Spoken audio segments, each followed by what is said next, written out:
Students all across Minnesota headed back to school this week, many dodging raindrops on their way. The transition from the fun of summer to the more structured schedule of the school year can be tough for kids and parents alike. As parents try to help their students adjust to the school year, a routine that works for everyone is key.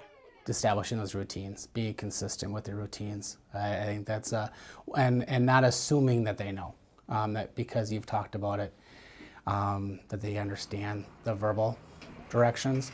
Actually walk through it. Okay, this is what morning is going to look like. This is what after school is going to look like. This is how we're still going to have our mom and dad time with you. Because that's hard, because the kids have had that time for many weeks, and especially kindergartners all the way up to kindergarten.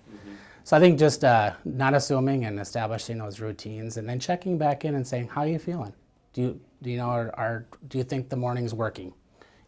Just as important as a morning routine is an intentional routine for the evening.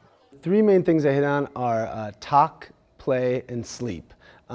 First of all, just talking with your child when they get home, it shows them, how interested you are in their school day, helps them stay jazzed up and excited. And then also, they're taking in lots of information, and, research shows that talking about it helps you remember those things. And then play, for a lot of kids coming out of summer, all of a sudden this stuff feels very structured. Just fitting in some time to just have some very unstructured play in the evening can be really helpful. And then sleep, it's exhausting, and they're probably on a little bit more of a schedule than they're used to. So like 7 o'clock, it might seem early, but with everything these kids are doing during the school day, getting in bed early, or at least, getting into that downtime by like 7 o'clock. Sleep is not just important for young students.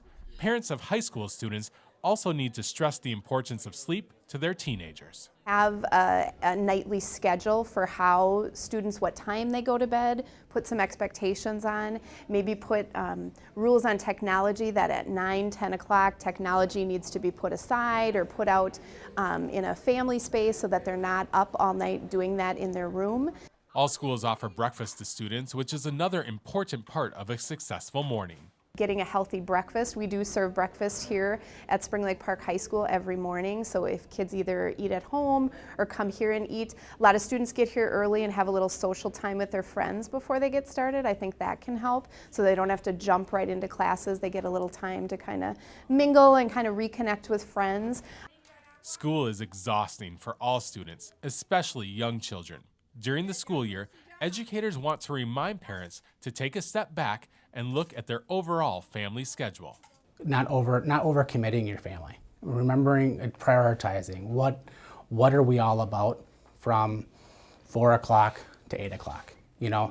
And maybe it's important sometimes for us adults to take a step back and reflect a little bit, say, okay, what are we asking our family to do?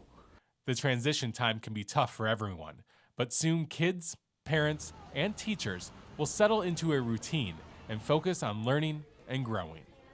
For North Metro TV News, Ben Hale reporting.